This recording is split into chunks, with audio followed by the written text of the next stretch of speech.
All right, so today's class number 3 of remote therapeutic monitoring.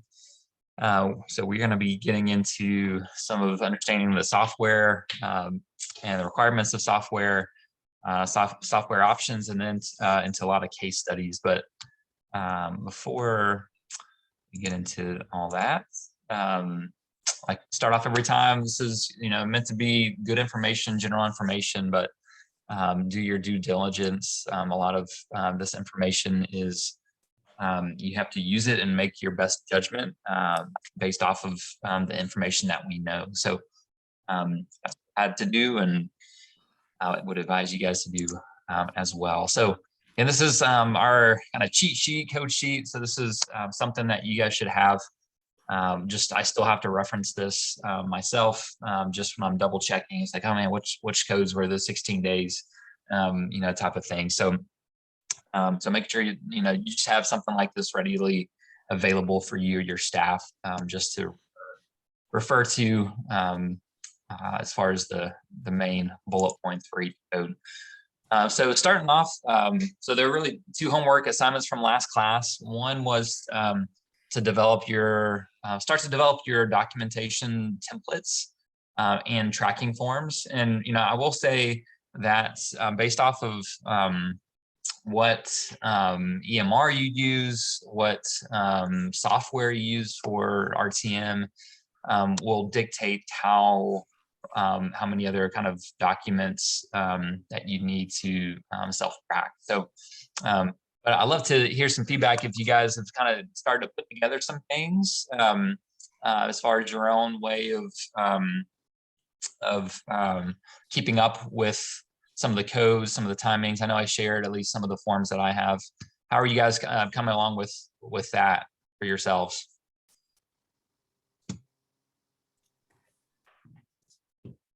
You guys started to look into that some?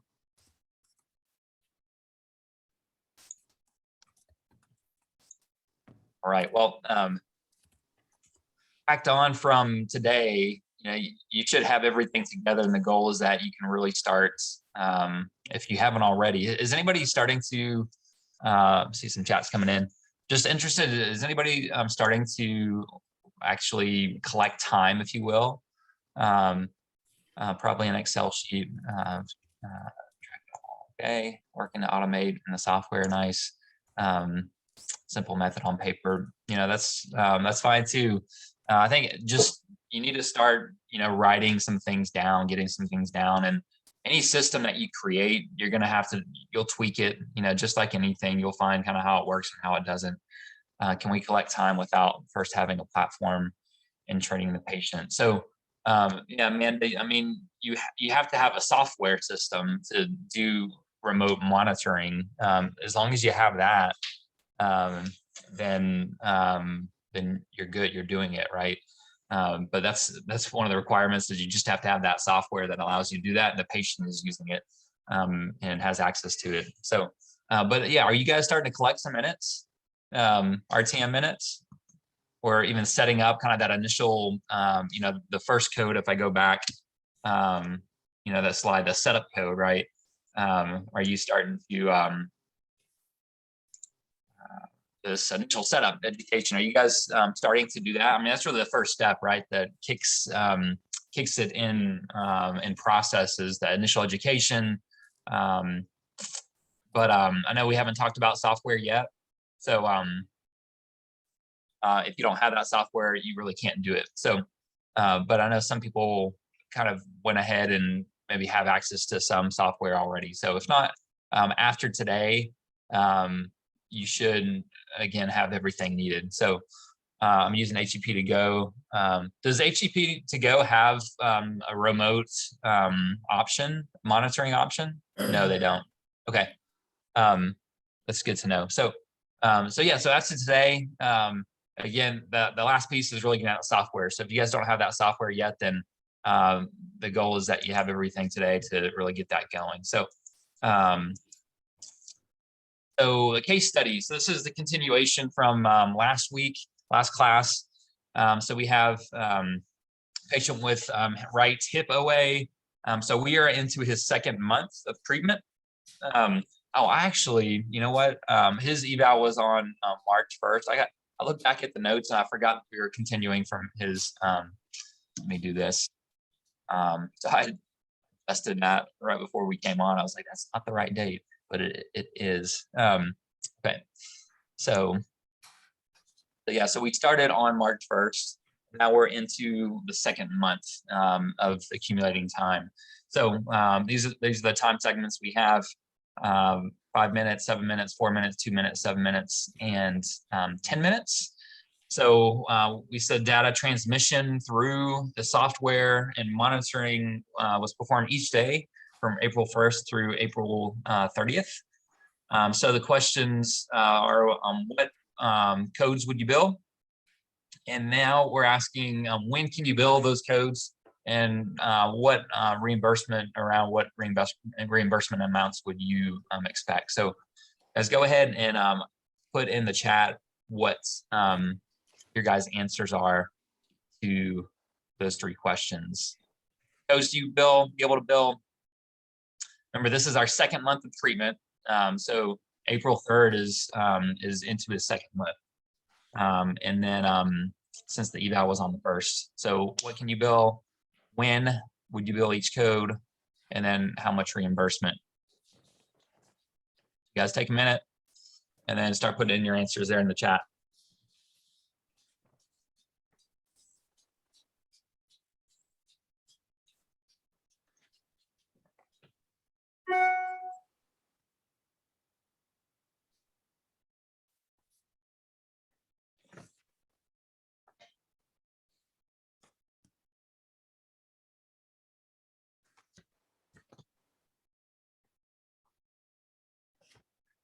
All right, guys, what do you got? Give me some feedback. Some answers. Let me see kind of how much you guys are far along in processing. So what do we got? What do we got for total minutes for April? I see 5, 7, 4, 2, 7, and 10. 35 minutes total. All right. I'm gonna pull up. Yeah. There's my chat. So, all right. So we got some answers coming in here, guys. I'm gonna go to my next slide. So, so this is what I had. So 35 minutes in April. And the eval was on, remember, March 16th. And so this is actually, I'm sorry, this is the wrong code. Let me delete this. This is wrong. That's when I was brain fart right before coming on. So that was the initial setup code, but we had built that the first month. So we cannot build that code again since this is the second month. So let me pull that back up here. So so we have the two codes, and this total bill should be 105 here. All right, so 35 minutes. So the rental for the units is the 98977, and then we have the one-time code of since we had 35 minutes, we did not get to that second tier code. So let's see. Yes, you guys. Why do you wait until the 30th to bill 7/7? If it's every 30 days, couldn't you bill it 30 days after when you billed in March, as long as there were 16 days of data collected? Yes, this you are exactly right. With so hold on a second. Tell me your question again. So if you eval'd March 1, you could bill 98975 and 98977 at 16 days, 116 days. So you basically middle of March, which then you could start, that's once every 30 days. So wouldn't 30 days later, that'd be when you bill your next 98977, opposed to waiting until the end of the month? 30 days. So 7.7 is 30 days. And so the initial setup code is you're able to bill after 16 days of monitoring, right? But the rental fee, you have to wait 30 days, but you still need 16 days of monitoring.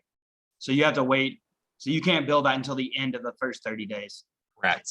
Okay, I got you. I just thought it was once every 30 days. That makes sense. So yeah, so this will be the second kind of billing cycle for the rental of the software. And since the plan of care was started on March 1st, kind of keep it simple for the month in this example. So then if you eval in, let's say, the middle of the month, do you lose out on those first 15 days? If you can't. Well, the days aren't part of the time, right? So you would lose out on the minutes for the month if you don't get 20 minutes. 20, right? Right. So you would potentially lose out there. Let's say it's, the last week of the month and you get 10 minutes and then the month starts over. It will probably be harder to get 98980 at the end of the month. Sure. But the other ones aren't monthly based. They're the 16 days for the setup and then 30 days for the rental. Okay. So yeah, that's where it just kind of going back.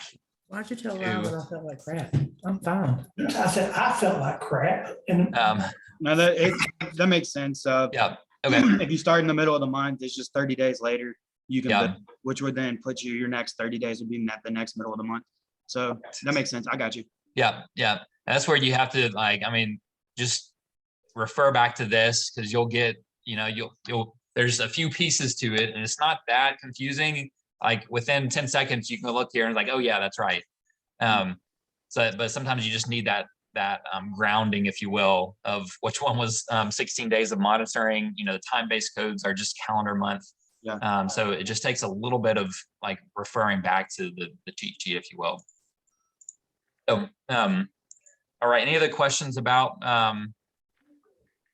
I think, yeah, we got, looks like the ones I got here, whereas people submitting look good for what you guys were saying there to 977 on the 30th and on the 22nd. Yep, Amanda, good work.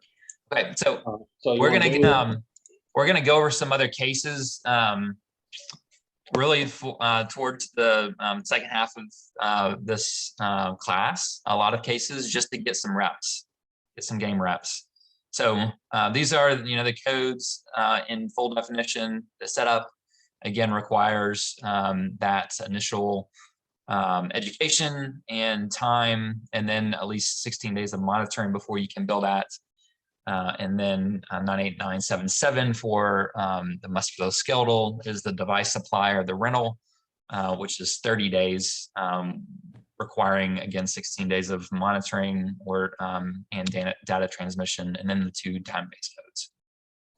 So getting into the software. So the software SAMD, we've talked about this a little bit, but it stands for software as a medical device. So I'm going to get into a little bit of dry stuff. This is just understanding what FDA does not approve devices. They have a definition of what fits. And so the software just has to align with the definition provided by FDA. So this is the definition: an instrument, apparatus, implement, machine, contrivance, implant, in vitro reagent, or other similar related article, including component part or accessory, which is recognized in the official national formulary or the U.S.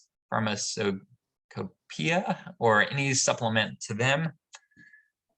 Intended to use in the diagnosis of disease or other conditions, or in the cure, mitigation, treatment, or prevention of disease in man or other animals. Or number 3, intended to affect the structure of any function of the body of man or other animals, in which does not achieve its primary intended purposes through the chemical action within or on the body of a man or other animals, and which does not achieve its primary intended purpose through chemical action within or on the body of a man or other animals, and which is not dependent upon being metabolized for the achievement of its primary intended purposes. The term device does not include software functions excluded pursuant to section 520 And then the FDA considers software intended to be used for one or more medical purposes that perform these purposes without being the part of a hardware medical device to be software as a medical device. The FDA considers mobile medical applications or mobile app as a software application that can be executed on a mobile platform or a web-based software application that is tailored to a mobile platform but is executed on a server.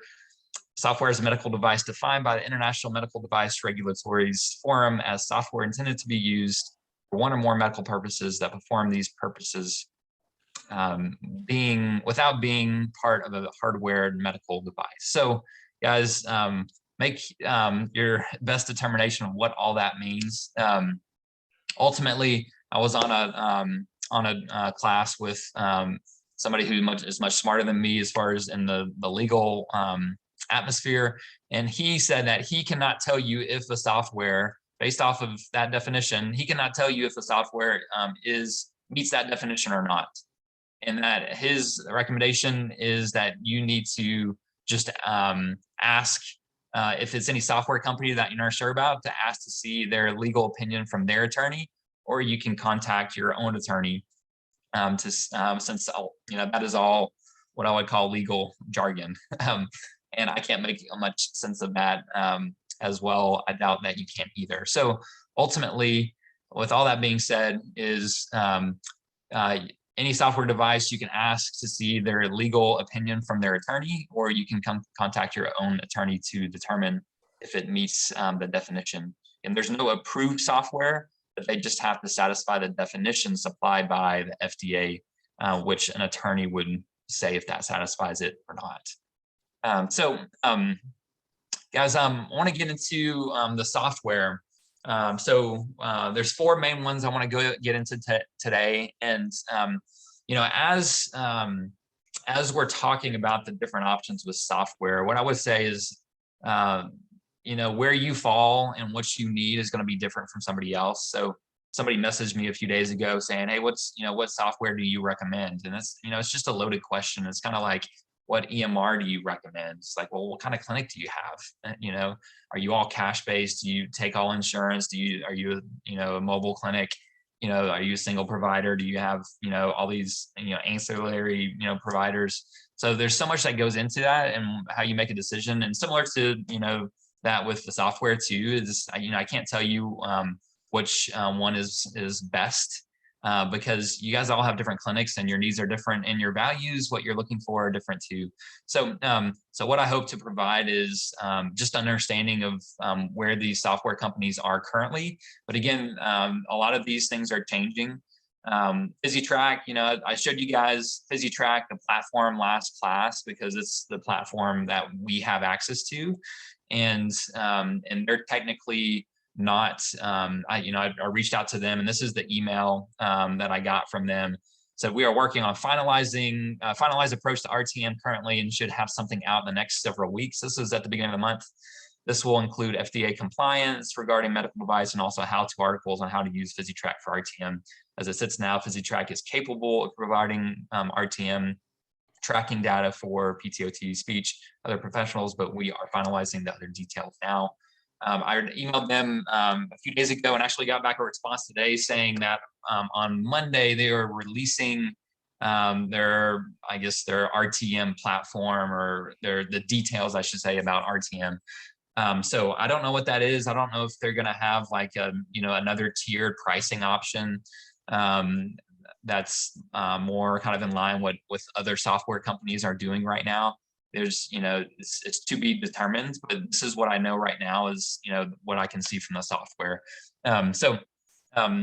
What I'm happy to do is update you once I find out more on Monday. I can send, we can talk about it in the next class, or I can even send an email just if there's big changes from what PhysiTrack is releasing. I'll let you guys know. But as it stands right now, PhysiTrack is kind of the most affordable option.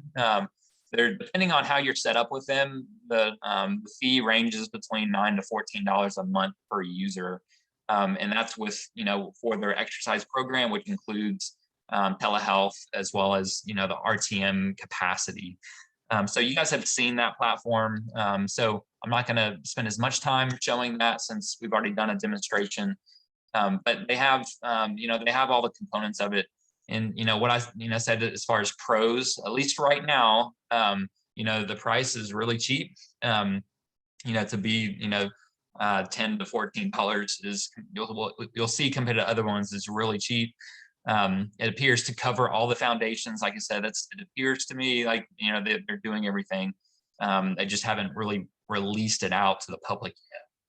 And then the cons is, right now it's not, FDA approved, or, that's, or it's not confirmed that it fits the definition yet. According to them, they're still ironing out some pieces. So right now, as the platform, there's no timer. A lot of the platforms have like a timer that you can click that helps, just keep track of the time, which is kind of a cool feature. And there's some things that are a little bit clunky with how you have to collect data. So if you're trying to track adherence, what it does, let me see if I can show you real quick. So here it is. Here's kind of a dashboard, if you will. They don't have as great of a dashboard. Like some of the other platforms have a better dashboard where you can actually even track like your minutes and keep track of it within the platform. So with us, we've had to create like another document to keep up with it because just PhysiTrack doesn't have it. But you can see with the adherence, you have to look at it. Like I couldn't report the monthly adherence percentage. It shows me it's broken down into week, and then it's, if they do so many exercises, there's a percentage that they're, completing in each one. So I can still kind of report. So in my note, my monthly summary, I want to report something in the form of like data transmission, right? So this is my case as an example, but if I had a full month, I would have to look to see, okay, what days were their data transmission, and is this split between a month, which it is. So it's just a little bit harder to like calculate, like, was this Monday still in June? I think it was. And so then we have to go up to July and count, data transmission for that piece. So it's just, it takes a little bit more work right now. And again, that may change here at the beginning of next week. But also their pricing model might change as well. I don't know if they're going to grandfather, somebody like myself who already has the platform in.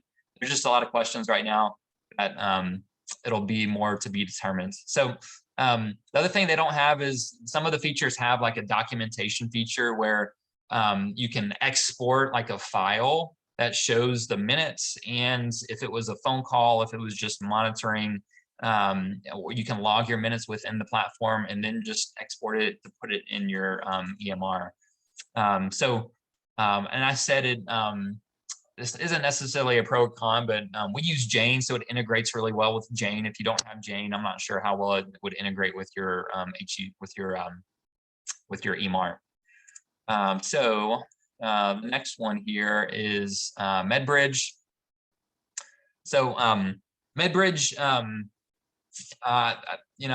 they've been around a long time. A lot of people are familiar with MedBridge, but it is a platform that provides continuing education. They have that's kind of they have a few tiers of membership. So their first tier gets you access to the continuing education platform, and then you have to be their second tier to get their HEP part of it, which would then include the RTM. So that's what this premium level is, $325 a year per user to get access to the CEU, which just is included in it, the HEP, and the RTM.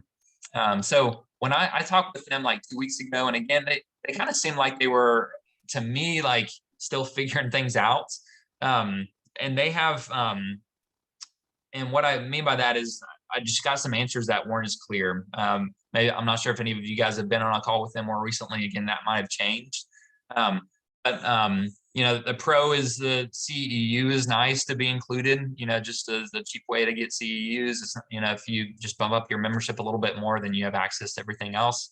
Cons, they, as of when I talked to them, they didn't have a timer, which I think was a cool function, that you can just hit start and collect that time.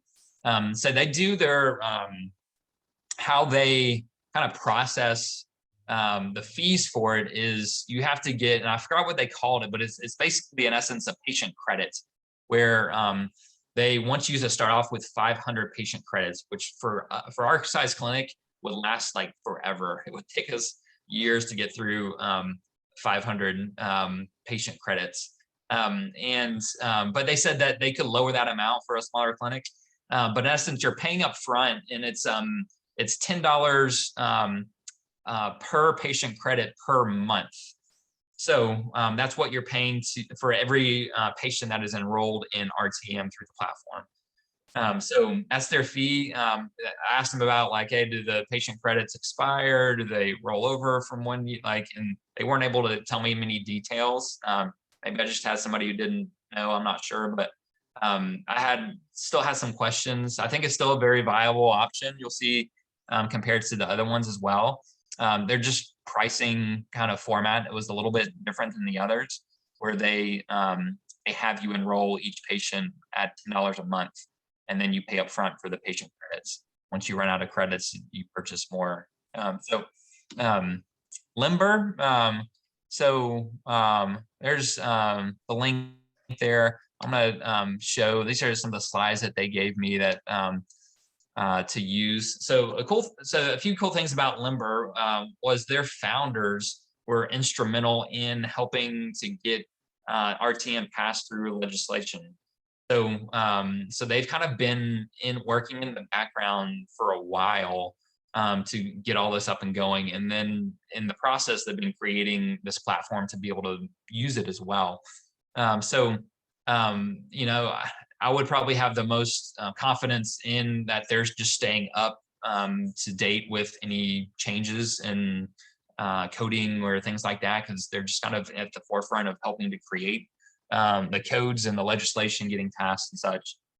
So this is just what they gave me. It's a digital home exercise and remote monitoring platform. They have some research that shows, it helps to improve, just the clinical efficacy of the home exercise program, and other things that they're touting, the most impactful new technology. So a little bit more about the platform here. So they have an option that they're working towards. I'm not sure if it's released yet, but it's you guys may have seen like the different insurances that are providing. They don't quite call it therapy, but it's kind of like their free therapy, where you get some sort of sensor like on your phone that tracks your movement and is able to tell you if you're doing the exercises correctly, your movements correctly. And a lot of the insurances are providing this for free in essence. Limber, they've kind of created their own option for that too, where it uses a 3D camera to actually in real time track somebody's movement.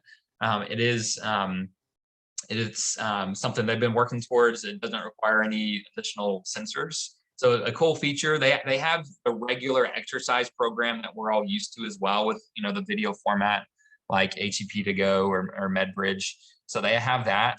But then they have this other piece that they're developing too, as far as the 3D camera option. The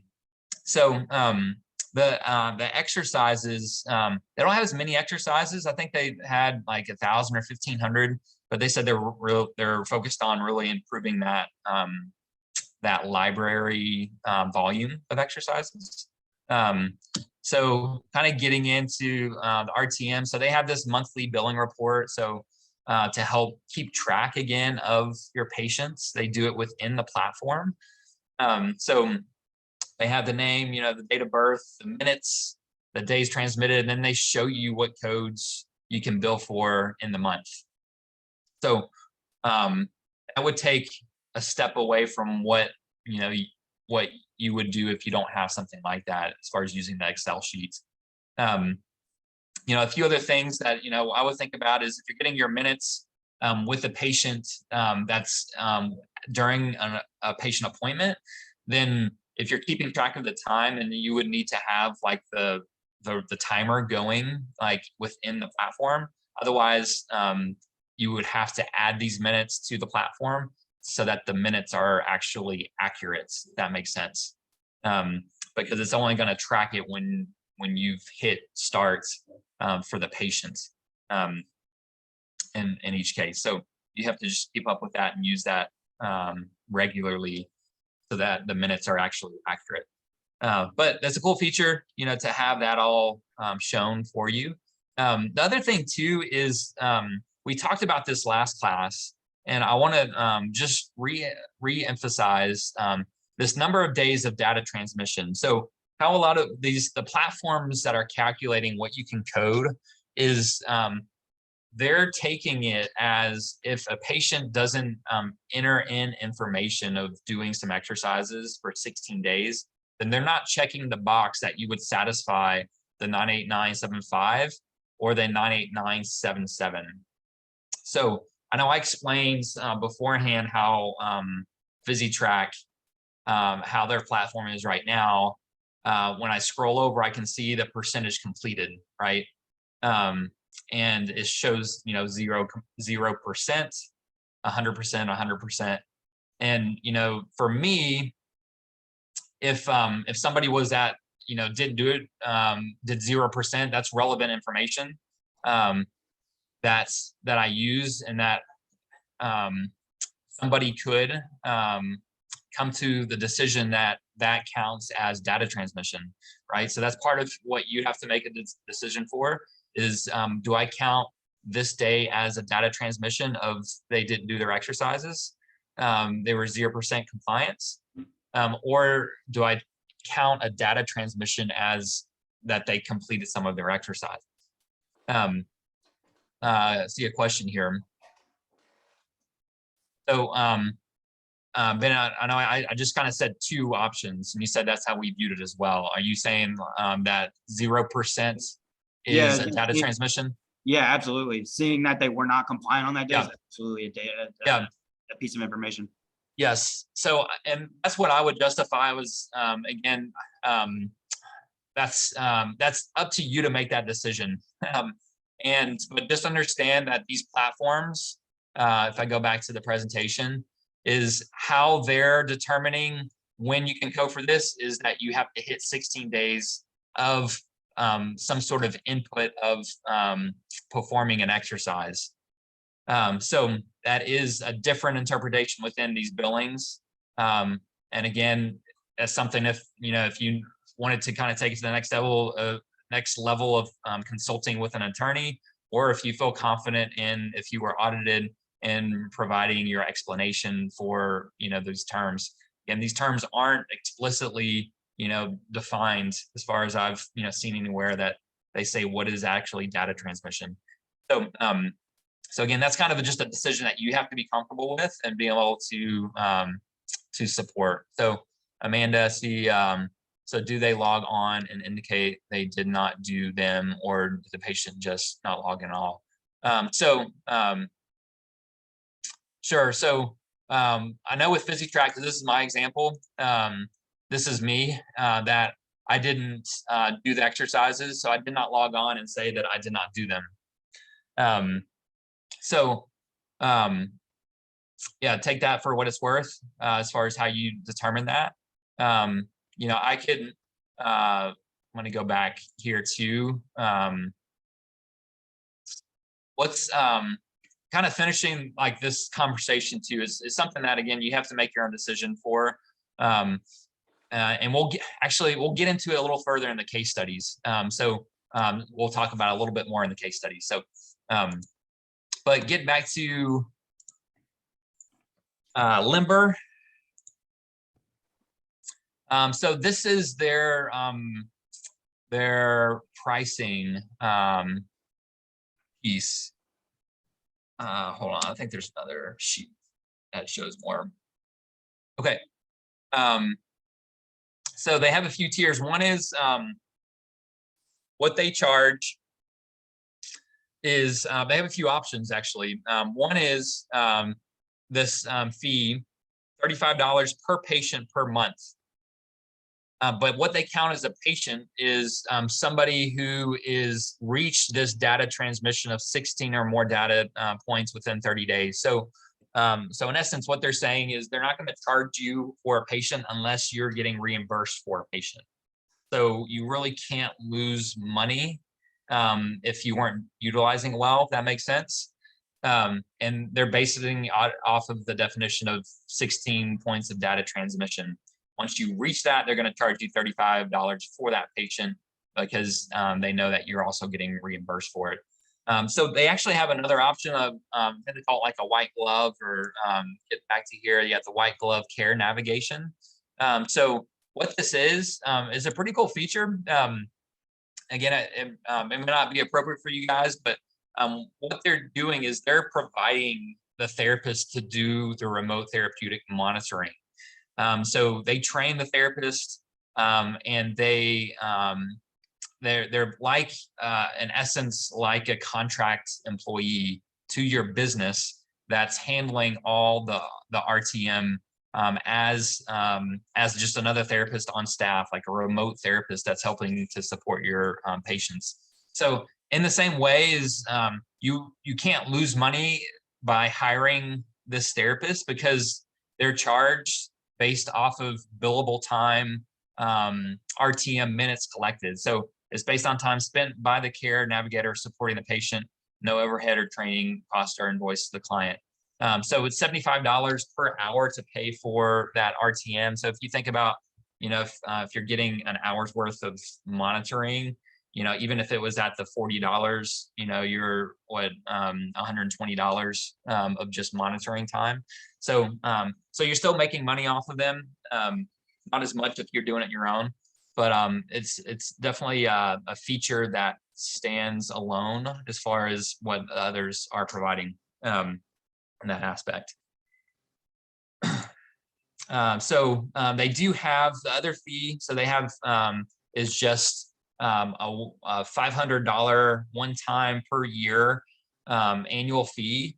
And this is if you have between 1 to 20 therapists, it's the same amount. And then it goes up for the next category, 21 to 100 therapists. So that's a one-time fee. And then you just pay per patient that's in the RTM and has reached the minutes for the 16 days collected.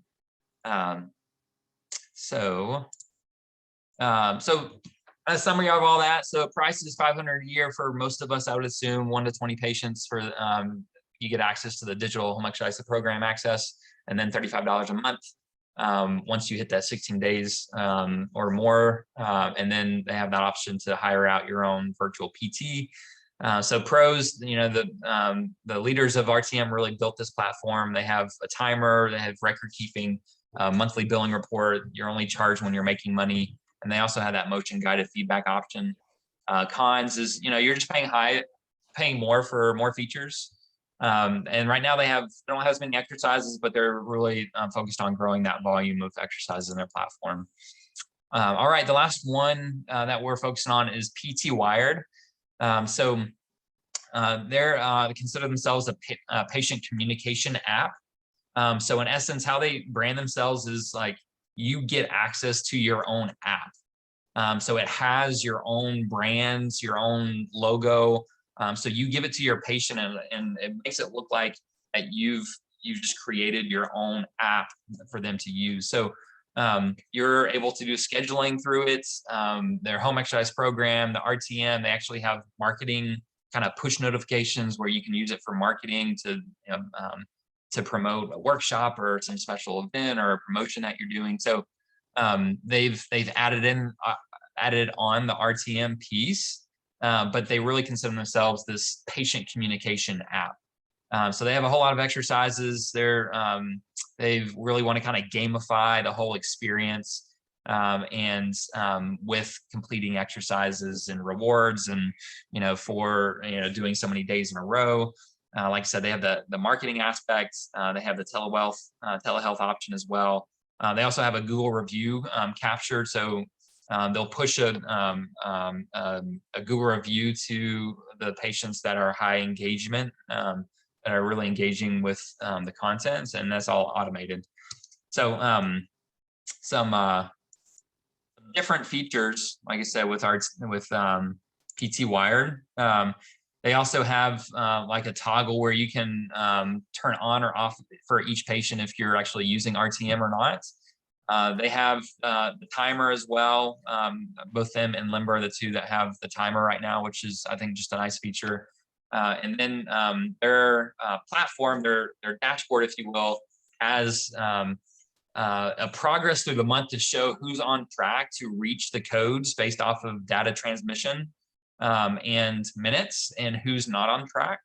And they also provide all the billing, showing you when and what to bill. And also they provide a monthly timestamp documentation that you can export into your EMR. All right. So price, they have a one-time setup fee of $500. And then after that, it is $299 a month for 1 to 5 users, and then add on $20 a month for each additional user. And then for RTM, what they do is charge 10% based off of each build code. So anything you bill, you're able to bill, you would get 90%, and they would take 10% as the fee. So pros, they have the timer, record keeping, up-to-date billing, report, on track feature. You're only charged when you're making money, and then, on top of that, just they're trying to create this all-inclusive kind of app feature that includes RTM with it. So a lot of other features with that too, if you wanted kind of just your own branded app that probably could take the place of a few different softwares maybe that you use. Cons, and you're paying for that high price and the features, but you may make it up if you're paying for other things here and there. Right now it integrates with Prompts, is their main EMR that it directly integrates. They said they may be able to kind of figure out ways to do it with other EMRs as well. So those are the 4 that I've really found. There's kind of 2 other ones, Wheel and Health UX. I didn't really look too much in detail. They looked like they were primarily remote physiologic monitoring companies that are starting to provide remote therapeutic monitoring as an option as well. So where the other ones have really focused on the remote therapeutic monitoring. All right, so we're going to transition to some case studies, but before we do you guys have any questions about the software?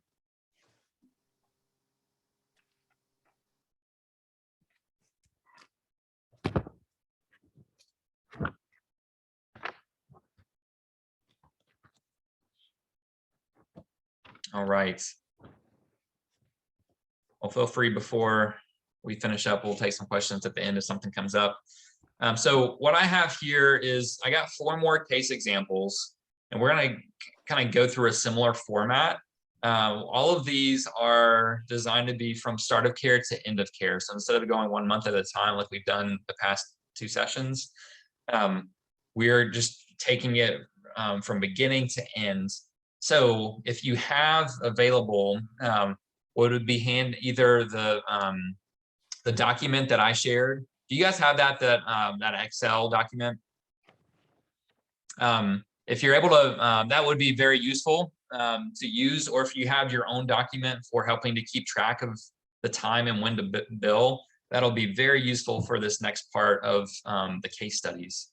So if you guys could open up that email and get that document, it'll really save you a lot of kind of thinking and processing time. So, because what we're going to do is we're going to take these minutes and then figure out again, what can we bill, what codes, CPT codes, when can we bill them, and then around what kind of money are we looking at as being able to collect for this plan of care. So you guys good with having what you need to be able to do that? All right. So so the first patient, they were evaluated on March 26th, 2022, status post left total knee. The PT provides the software to monitor compliance with performance of their home exercise program and the knee pain. The PT instructs the patient how to use the medical device, how to capture the data, how to input the data and answer all the patient questions. This took 6 minutes for the setup, Again, this was the eval day on March 26th. And then we accumulated these times. So 5 minutes, the 28th, 4, 7, 5. So that's the month of, you know what, I got these dates off a bit. So we'll go ahead. So we got a few dates over here. Oh, I see what happened. Okay. So let's go ahead and calculate like it is. I know we have 2 of the same dates. I'll just have to change that. So we have these 6 days in April. And then we have these 2 days in March, and then these 2 in May. So calculate the minutes there. Let me know when you guys are actually, I can go back to this page. So I have another slide here to give some more relevant information. So so then the other piece is as far as data recorded and monitored. So from March 26th through April 26th, so this is that 30-day period, data is recorded and monitored by the PT for a total of 20 days. And then for the next 30 days, for the next segment from April 27th through the end of the plan of care, May 5th, data is recorded and monitored by the PT for a total of 9 days, and then the patient was discharged on May 5th. So I'll go back to the months. So calculate the minutes in March.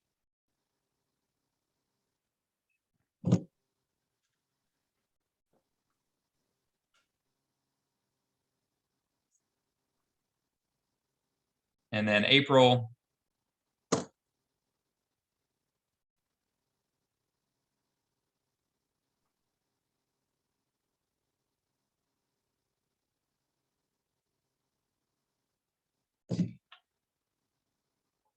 And then we have May. All right. So what I'm going to do, guys, is show you how I would use this this platform here. So we got case study number 2 here. And let me do this. I'll just do it at the bottom screen so you can't see the answers for the other ones yet. So can you guys still see that on the screen? This at the very bottom, case number 2. You guys good with that? So so we can put in the start date for the eval was March 26th. All right, and then we have the rest of the dates here. So what I'm going to do, so for the first month, so I just changed this to the first month for the sake of the examples of these case studies. So we have the month of March.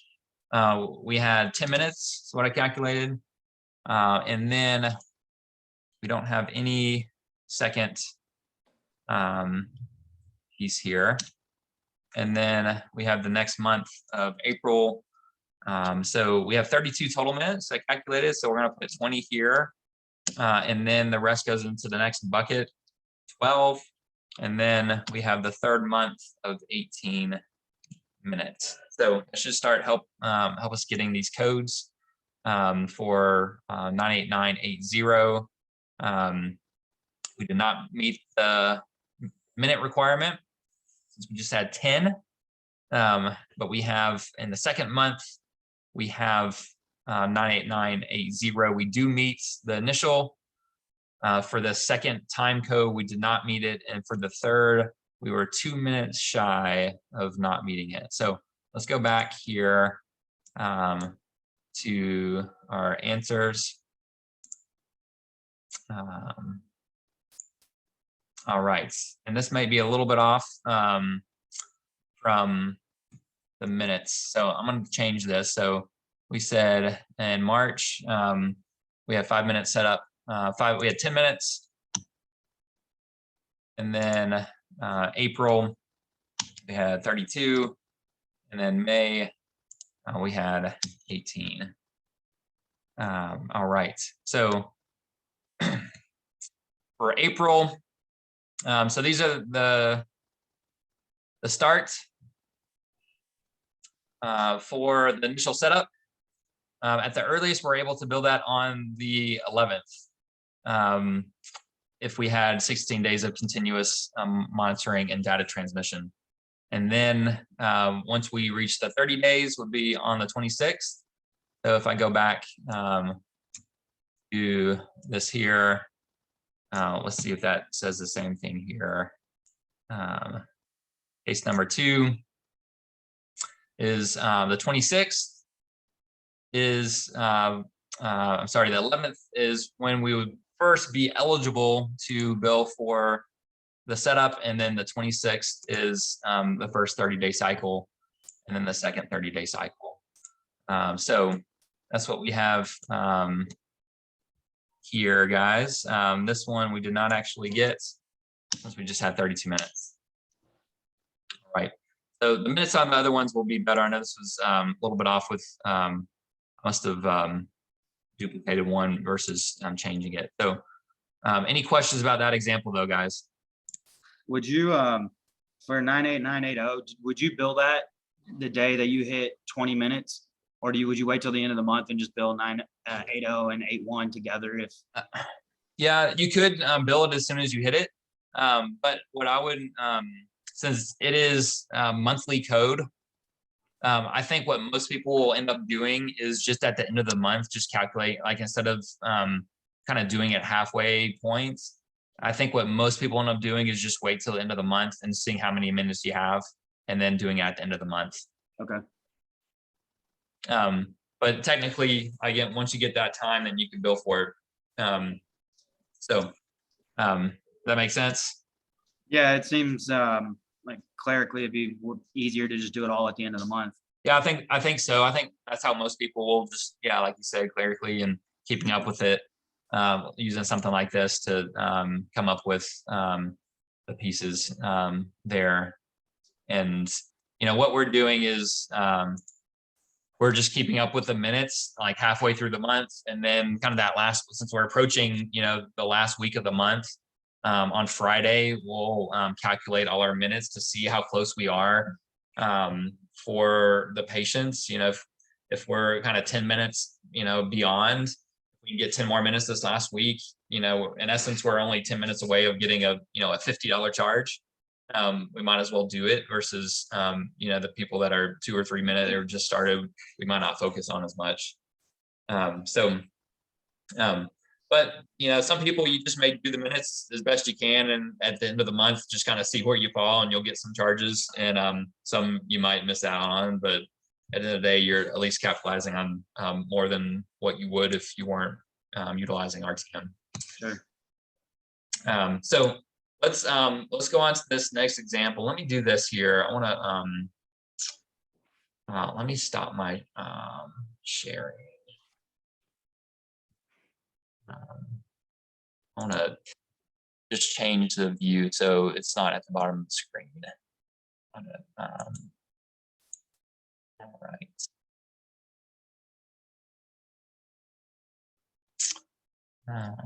Where I go to stuff.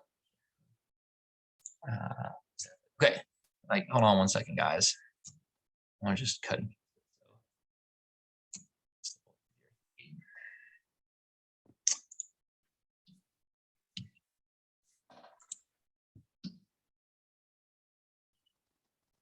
Okay.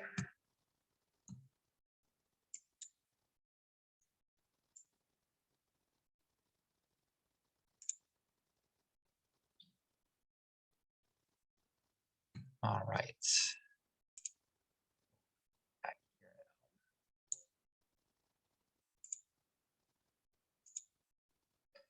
All right, so, all right, guys, case number 3. So the patient is evaluated on January 15th, status post right rotator cuff repair. PT provides the patient with medical device, monitors compliance with the performance of their home exercise program, monitors self-assessment of the plan of their pain, and the use of ice to control pain. The PT instructs the patient how to use the medical device, how to capture the data, how to input the data, and answers all the patient's. So this eval right here is the first day, January 15th, 7 minutes of setup. And then we have the rest of our time here. So go ahead and pull out your calculator or to calculate the minutes. We see on March 28th was our discharge date. So go ahead and calculate. And then once you've done that, start putting in your answers for the questions. Let me actually go with one next slide here just for relevant information. So this is our data collection. So for the first 30 days, data is recorded and monitored by the PT for 27 days. Second set of 30 days, we get another 27 days of monitoring and data collection. And then the last 10 days, we get 9 of the days of data collection. All right, so I'll go back again to the months here. Let me know if you want me to go back to the next slide. But go ahead and compute here the minutes, and then start putting in your answers in the chat bar, and then that way I know to go through the answers in the form of how I've calculated it.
All right, you guys making some headway there. Just want to make sure you're not just kind of looking at the screen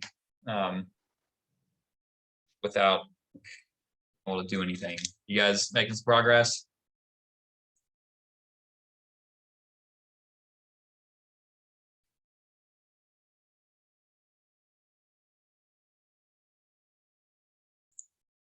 All right, great.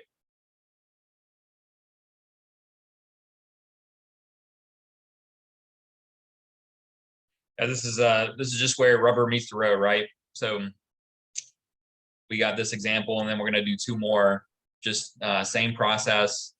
Make sure you're building your confidence with being able to come up with the minutes, because ultimately this is what I want you guys doing after today, is starting to build for this stuff, collect for this stuff. So just make sure you guys are getting there.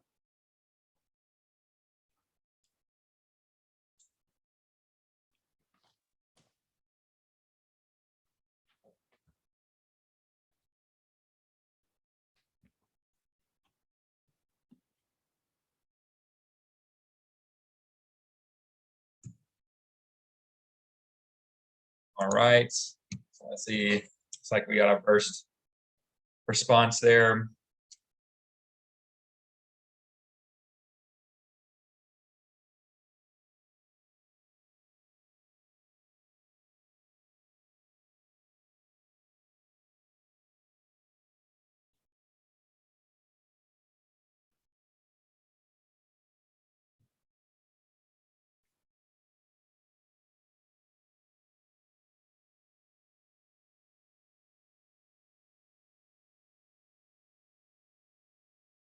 Probably helpful to have that cheat sheet too. If you have, I know like we started at the very beginning of the slide. That's helpful to give reference point when you're going back and looking at the criteria for each one, just to refresh yourself.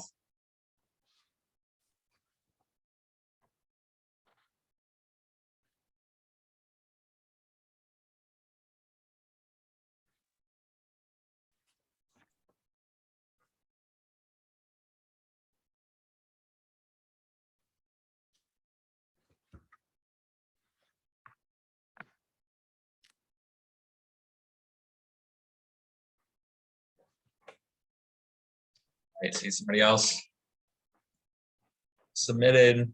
You guys get your answers in.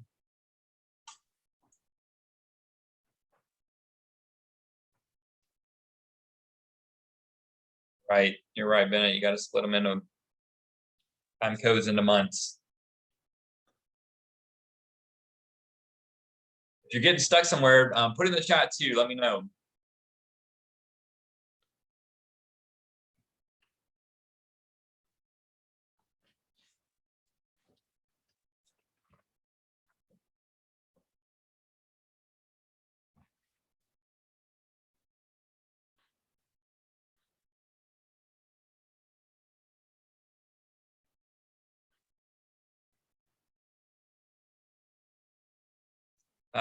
Correct. So 16 days of monitoring each month to satisfy.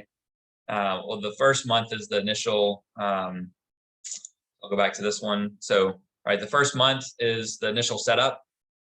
We have to have 16 days to charge the initial setup. But then for the rental fee, providing the software is also 16 days of data transmission. So I know I didn't say on this first set of exactly, the day that we could charge the setup fee, because I didn't say which days were data transmission. So don't worry too much about that exact date. What you could put for this date is the earliest. Let's say you got 16 days in a row. So what's the earliest you could charge the setup fee if it was 16 consecutive days of monitoring or data transmission? All right.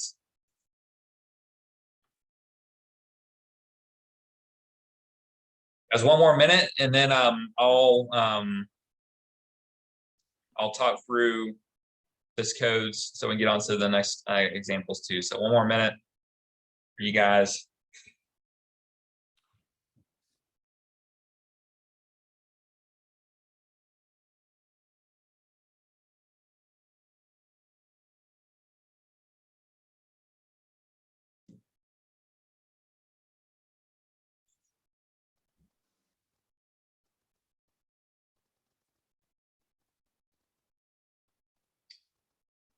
All right, so see a few more chats gone in. I'm gonna go ahead and come here to what I have here. So January, the minutes we had the 7 setup minutes, which don't count for the accumulation of time. So the 24 minutes is what we have in January total. Then I have 64 in February, and then 28 minutes in March. So coming down here, these are the codes that we have. So the 98975 is the initial setup. So the earliest we could charge this would be on the 31st, $20. And then 98977 is the 30-day period for the rental of the software, requiring also 16 days of data transmission or monitoring. So since the plan of care started on, I believe it was the 15th, right? Yep. So we have February 15th is when we can charge that. And then we have the minute codes. So January, we got 20-minute mark. So we just have the 98980. February, we got 64 minutes. So we got 98980. And then we come over here, we can bill 98981 2 times since we reached the 21 to 40 minutes and then the 41 to 60 minutes. So that would be 2 times 40, approximately $80. We have the second rental code through March 17th because we had discharge on the 28th. And then for March, we had 28 minutes, which we could bill $50 at. So if I were to do that in here, well, we can see, I put it at the very top here, guys, case number 3, put in the date, and then it spits out 16 days after the earliest we could bill for the setup. And then we have the 30-day period and the initial 30-day period. We can see that we did not get to April 16th since the plan of care finished, I think we said on the 28th. And then the minutes, 20 for the first, 4 minutes into the second bucket, didn't meet it. So I wouldn't turn this green if I was using the same kind of system here that we got going on. That would be green, and then I would turn that to green, and then we would also get this 2 times for green with that. So let me see what you guys have here in the chat. All right, so all right, Ita. So March would be 98980. So that's showing here, right? Not 98981, because that's the for the second time accumulation. But otherwise, February you can bill 98981 twice, and then you have the codes. 98976 says if you are a respiratory therapist. If not, then you are 98977 for the musculoskeletal. And then, but it looks like the rest of that, yep, is correct. All right, looking at the answers here with you guys. So yeah, Mandy said only 9 days of monitoring in March. Is that relevant? For this case, it really does not make a difference. So we did not meet the that. We go back to the example right here. So and it wasn't really the 9 days of March. It was this time period, right? So we got the first 30 days here, the second set of 30 days, and then the plan of care ended after 10 additional days. So we can't bill for another fee of the rental. So 98977. We will not be able to bill for this time period. We can only bill that twice. So what we got there. Okay. But yes, you can still bill the 98980 in March, because that's just a time, that's a monthly time-based code. Yep. Monthly time-based code. All the time-based codes are just per month. So I think that's part's pretty easy there. Okay, so let's get through the second example, guys. Each example will have some more clarity.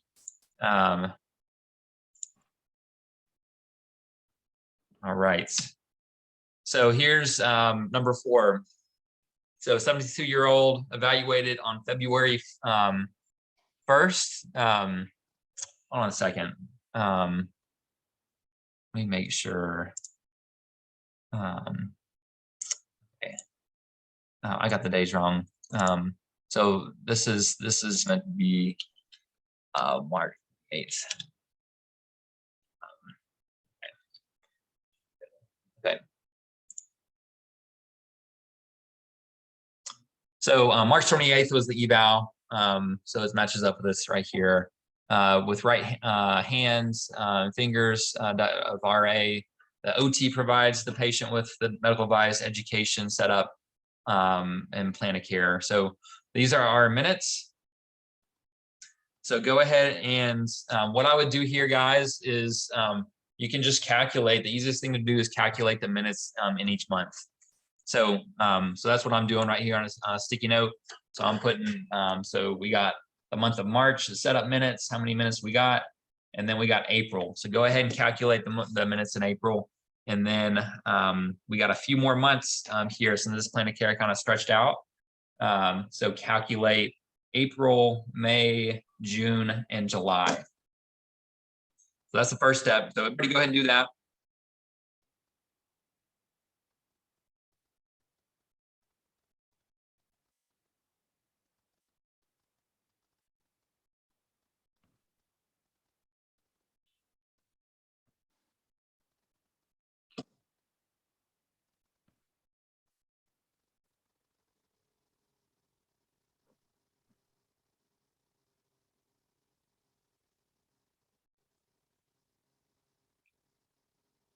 All right, I'm finishing up.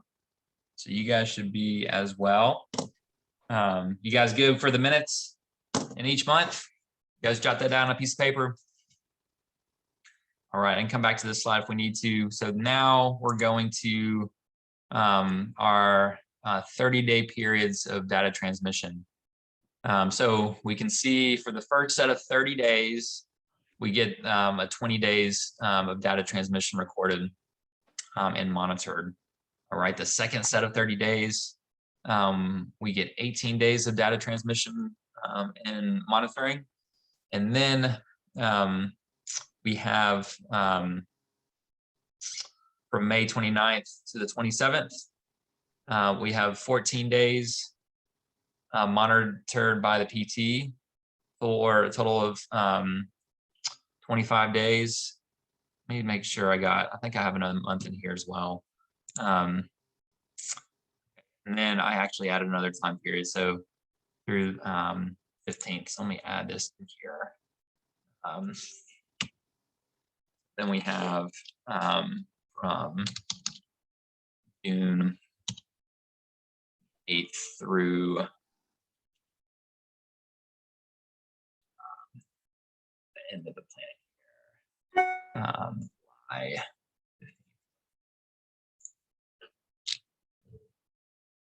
All right, and then so this is we'll say we got all 16 days here as well. So I was kind of right at 16 days of monitoring. Right. All right, so we got the minutes. And then we have the 30-day period, the first 30 days, second 30 days, third 30 days, and then what we got here is short of 30 days. All right. Let's see if I can here.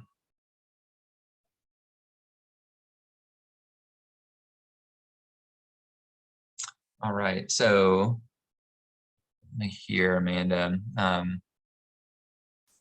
Okay, I'm confused when you say monitored by the PT for 18 days with minutes listed for that time period on the previous slide. Yes, so how I've broken it down, we have the minutes on this slide. And then this is the days. So when I'm saying, for instance, right here, 18 days, that let's kind of take it for the software that we're using is one that calculates that data transmission is a day. So in their dashboard, it's going to show 18 days of data transmission. Now, again, if you interpret the days of zero compliance as a data transmission, that's your call in your interpretation of that. But let's say this is the report that is generated to you from the software that you use, and it shows that there was data transmission from the patient ultimately for 18 days. It's probably easier to say to even take out monitored if that's easier, because how the software companies are computing it is they're looking at data is recorded for 18 days, if that's a little bit easier to understand. All right. So you guys start putting into the comments the CPT codes. So kind of talk through this here. So what I have in the month of March is 5 minutes, right, for setup. So that goes to our setup time. April, I have 46 minutes. So go ahead, since this is a longer one, let's do this. Let's kind of break it down into months. So instead of kind of trying to put all the information at once, let's see if we can do it like this. So for the month of April, we got 46 minutes. So we're gonna start with our codes for the time. So 98980 and 98981. So what can we bill for April for those two codes? So start off with that, guys, with your answers. Month of April. What are we able to bill? So we're just focusing on the time-based codes, 98980, 98981. All right, and then we'll move on to the next month. Might be a little easier instead of kind of trying to do it all at once. All right.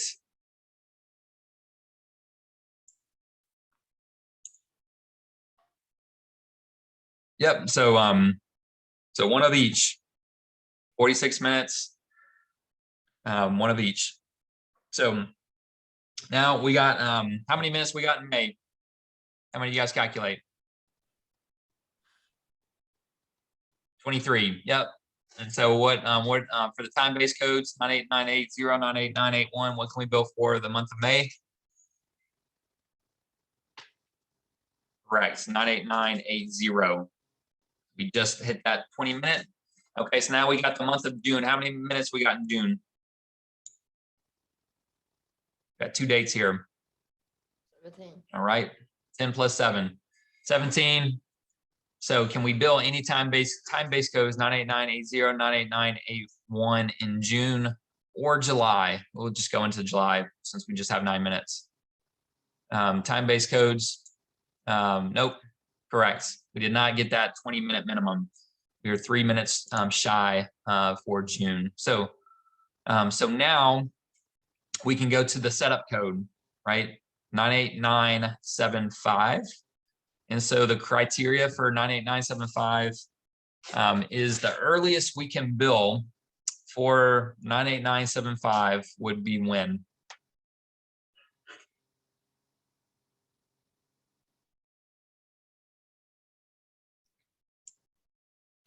All right, so this is where we're going back to our cheat sheet, 98975 after 16 days of monitoring data transmission. All right, and then what we have, start a plan of care. Were we on case study 3 or 4? I think we're on 4. Yes, 4. Okay. All right. So 412, 413. Yep. So we're kind of depend on when you say that date. So I put on here 413 for 16 days. You know, do you count that one day for the eval or not? I kind of just give it +1. All right. So so now the other codes. So 98977 is the software rental fee, subscription to the software. So how many times can we charge for this code? So that's when we're really using this this page.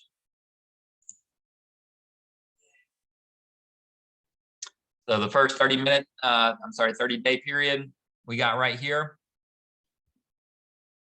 The second 30-day period, and then the last, we have a third 30-day period, and then a fourth period.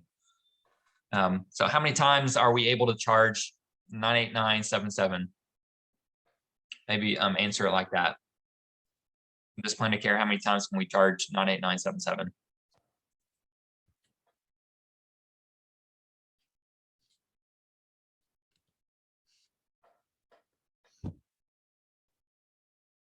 All right.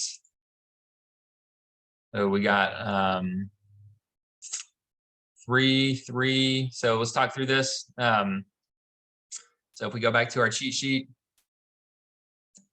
here, guys, 98977 or 76 if you're a respiratory therapist. Once every 30 days, every 30 days with at least 16 days of monitoring data transmission. So go back in here to our fourth case. We have 20 days, we said here, 18 days here. Now, this third period, we only had 14 days. So if we're going by our dashboard, which shows data transmission only being 14 days, and then this last period was not a 30-day period, right? We got 16 days of monitoring, but it was not a 30-day period. So that's only twice. You can only charge that one twice for this case. So in that situation, if you bill for the 20 days, you get the 18 days, the next 30 days, you don't have it. So depending on when those days are, couldn't you add some of those days back to your 30-day clock could start over theoretically, and then you could bill from July 15th and back. It would depend on when those days are monitored, I guess. Because then it would be a longer than a 30-day period in between, which would Yeah, what that I see what you're cost saying. Yeah, I mean, you could do that period because and I don't know if you guys are catching on with the explanation here. Don't want to like confuse it, but technically you are right because it is any 30-day period, and the 30-day period starts from when you bill it. So, as far as with this time collected, right? I feel So like if I employee- were to not charge this until later on, the next 30-day period would not start until later on. So let's say that I charge this period on the 28th, that I could wait to charge this 30-day period to include some of these extra 16 days. like could be June 15th to July 15th. You could do that. Honestly, I feel like we're not going to know some of this until we bill it, and it either gets denied or not, and then we just have to resubmit. Yeah. And I don't know if, honestly, I don't know if they'll deny it because I don't know how they would know that, how they could monitor your data transmission. Like they're not going to be able to see that. Yeah, So I don't know. they're going to have to take your word for it. Right. So that's where you have to know it. Because if you're billing for it, like again, they can't see it. They're not going to get into your documentation and look for days transmitted. Right. But you are correct. It's any 30-day period. So you could capture some of these days to get a period of 30 days and just bill on that 30-day. Let's say you wait to bill instead of on the 27th, you could wait till, July Yeah. 4th and get a few more days. Or if you knew you didn't have enough in those 14 days, your 30 days is up, starts over, you could just backdate to the 20th of June. Yeah. July 15th, Yep. something like that, I guess. Okay, and I see another question. So I still need to work through the recorded versus monitor days. Yeah, so let me, I think that language is throwing you off. Yeah, so, and I'm trying to use the language that is going back into the definition here, this is what they say in the ICD-10 code: 30 days with at least 16 days of monitoring / data transmission. And how software companies are interpreting it, if I go back here, is they're calculating the days based off of data transmission. So when, for instance, if you're using Limber, they're going to come in here, and when they look at 98975, or this is the monthly code, right? So the monthly code, or the 30-day period, they're looking for 16 days of data transmission within this 30-day period. And if you get it, then they're putting a 1 here that you can go for it. So that's the difference in how they're utilizing the language to put it into an easy platform for you to be able to just look at something and know when you can bill it. They're being really conservative. And so they're basing off of what they can see as data transmission. But the CPT codes, again, it says says 16 days of monitoring / data transmission. And so that's how you use that. Is that helpful, Amanda? So in the third 30-day period, the 25 days of PT monitoring is just logging into the software and looking at the data, but not doing anything with it. No messages to the patient updates. Is that correct? So if I go back to the example here, so you're talking about the third 30-day period right here. So this is, so again, I could change this. I know I have it said monitored. But if we want to just say data transmission, that better for you, Amanda.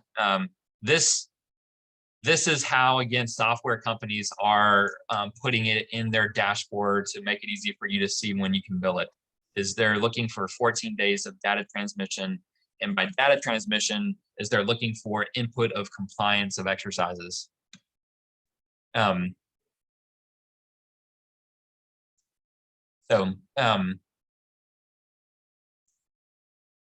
this third period, so yes, data transmission from the patient, is what they're looking for.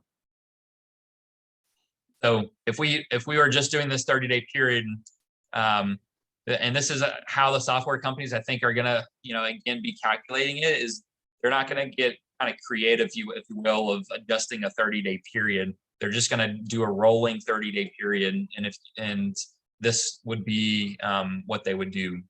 Again, you could use that dashboard, and then based off your interpretation, like, you still have the autonomy to bill what you see as you're eligible and within the definition that you're interpreting, to bill for it, despite what a dashboard, is showing you. So we can bill our time for updates, etc., but the 16 days is patient engagement. Yes, patient, that would be another way to say it. Yes, patient engagement. And it would be, and again, they're looking for data. So not just that they're messaging you through the app, but that they're putting some sort of input of compliance of an exercise. They're, percentage of exercise compliance. Okay. All right. It's good to work through. If you have these questions, I'm sure other people have these questions too. So, so it's best to work through here, because I know it can get a little bit complicated, because this is all like different terminology, and making sure that we're seeing it. So yes, that's a good way to think about it, is data transmission is engagement through interaction of indicating if they've done their exercises. Okay. Okay, guys. So this is what I have for the results here. If I were to go to the patient tracker, let me do this. I'll just put this real quick and put it up here. So we can see this is when I put in the dates. It's spitting out the time periods for a rolling time period, right? It's not getting creative with adjusting the 30-day period like we discussed that you could do.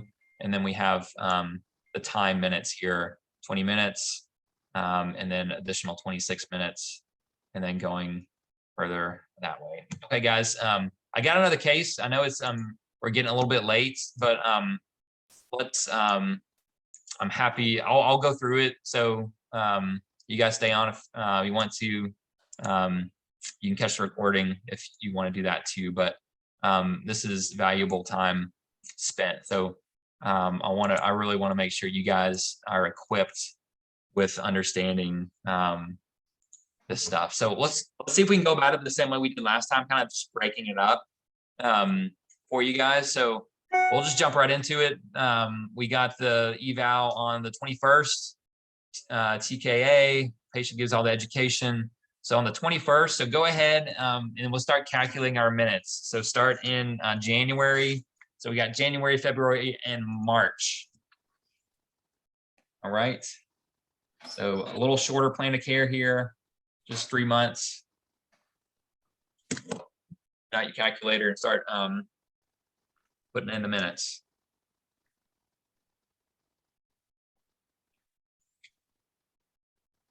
Right.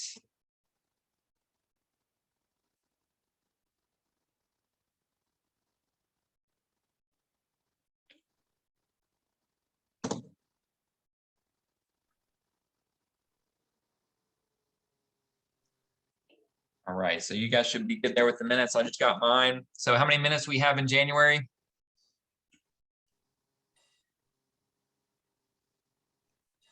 Total minutes we got?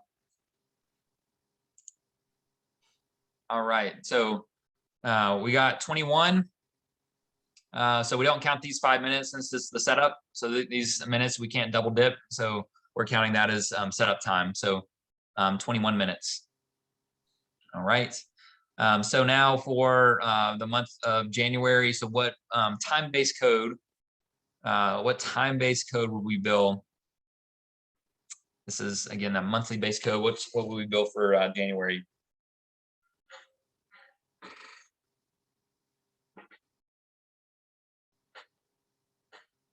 This one shouldn't take us as long, guys. So, all right. I see one comment in there. Anybody else? Go ahead and put what are we going to put in for January for our time-based code? 98980 and 98981 are time-based codes. All right. Geeta, you're kind of jumping ahead with 98977, but we got it's okay. It's okay. So we got 98980 is our time-based code for January. So February, how many minutes do we have? I got 18. So what can we bill any time-based codes in February?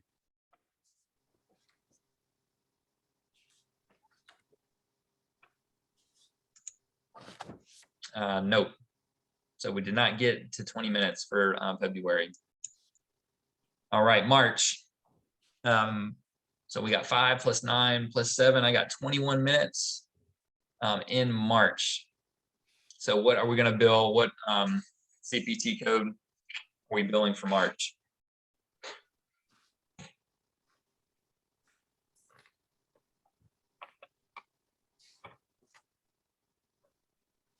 All right. Correct, 98980. Okay, so this case, this is somebody who came in March. This was their last appointment, and they discharged. So it was after 4/14. The patient did not return, so it was kind of they went MIA. So we get patients like this, right? So they went through the last appointment. They were supposed to be coming back. They got sick, went on vacation. We tried to reach them. So it took a month. We eventually got them on the phone. They said they're not coming back for whatever reason. So we discharged them on the 14th, right? So that's the discharge date. So we got our time-based codes. So then we have our setup. So 98975. So this is based off of the criteria for monitoring. So we have here the first 30 days that is recorded and monitored by the PT for a total of 20 days. Let's just say for the sake of it, it was 16 consecutive days of monitoring would give us when we could bill for the setup. So what date would that be? And which code? Setup.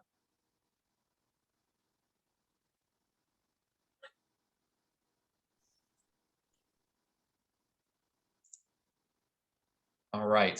Yeah, so it should be right around the 5th. So 16 days after the 20th, 98975. All right. And then the last codes, potential for codes are the rental. So 98976 or 98977. So now we're looking back at our time period. So take a look here, guys. Is what happened with this patient. So from January 20th through the through February 20th, data is recorded, monitored by the PT for a total of 20 days. So if we, for the sake of this, let me, Amanda, we're just going to say data is recorded or exported. And then same here. So if that helps for kind of just the terminology based off of how software companies are defining it. So we got 20 days, and then this time period from the 21st to the 22nd, there's 0% adherence or completion of the PT of the exercises. PT maybe monitors for 25 days. but there's 0% adherence or completion.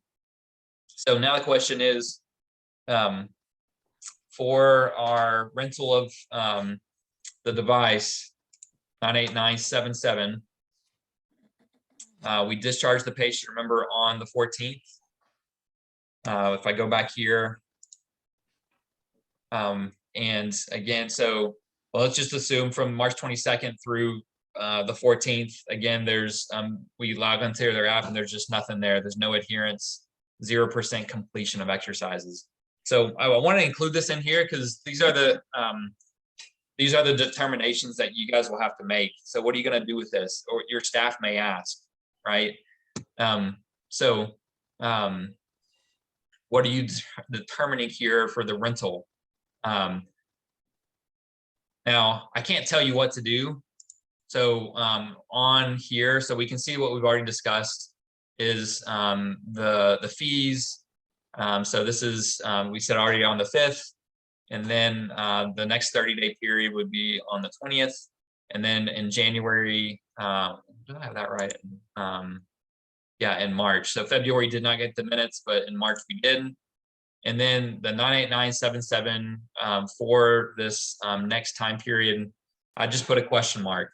How are you guys defining the 0 completion, 0 data transmitted? You were monitoring it. They had the device. The software companies will tell you that without any data transmission, you definitely did not reach that 16 days. That you didn't meet that requirement. So again, that's you have to just kind of consider if you were audited on a case of that of 0%, then what would your justification be for charging if you did charge for that? So all right, guys. So that was the last case. A few other questions that were asked I just wanted to bring up.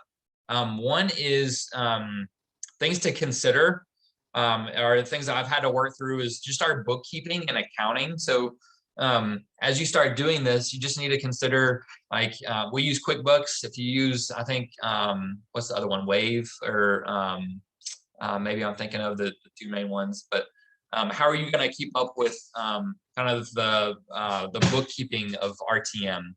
So something to talk to your bookkeeper or your accountant. It's just a question you have to figure out. Otherwise, it's going to obscure your record keeping, potentially even your invoicing. And then the other thing too is, I was talking with some other software companies, and so they, told me that the software itself is not considered part of the medical record. So any information kept within the communication log or minutes within the software, they're not considering as part of the medical record. So it needs to be within your documentations, exported or some way of put back in as far as record keeping with that. So guys, I know you got hanged on here towards the end. The favor I could ask for you guys is if you guys see people talking about RTM or asking questions about RTM, most of you guys found me on Facebook, on the Facebook group. I love you just kind of tag me or even just give your feedback of saying that you took the course. It's what I love to do is take another cohort of people through it, and a lot of if you guys make even just online, just your presence online, that's just one favor I could ask that really helps to help spread the word about the course and help others to be able to monetize and utilize RTM. So so our next class is scheduled for August 3rd. So we have a few weeks. That is with intention, because what I'm really hoping is that you can decide on a software, you can get that up and going, you can get your any type of tracking mechanisms, your forms, your templates, staff training, that you can get that up and going, and you can start having real case scenarios that you'll kind of run into questions. So what I'm planning on to do is go through a few more case studies. I don't really have any additional really information to go over. So it's going to be a little bit more of like an open hour of like, hey, what questions do you have? What problems have you run into? And let me help you problem solve if you will. I'll have some written up case studies as well, just to make sure we're all on the same page with that. But yeah, go ahead and implement. Like you said, I really want you guys implementing so that we can come back together here in a few weeks, August 3rd.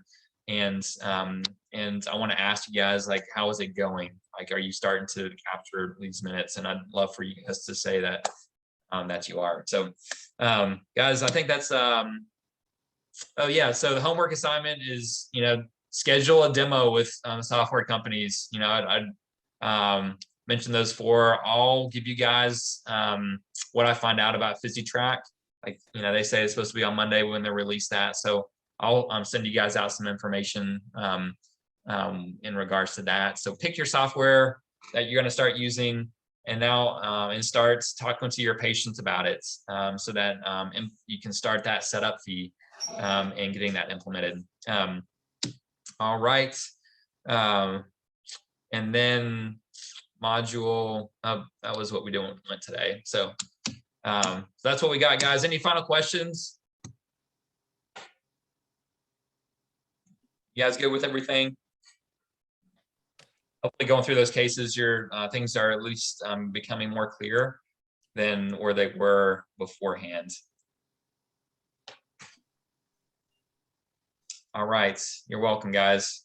And hey, in between now and the next few weeks too, feel free to message me, on Facebook, or send me an email. If you have any other questions that you kind of get stuck with, then you don't need to wait till the 3rd. I'm happy to assist you guys in figuring things out. If something comes up, just reach out to me. Awesome. All right, guys. Until next time, we'll see you later. Thanks, man. Appreciate it. All right.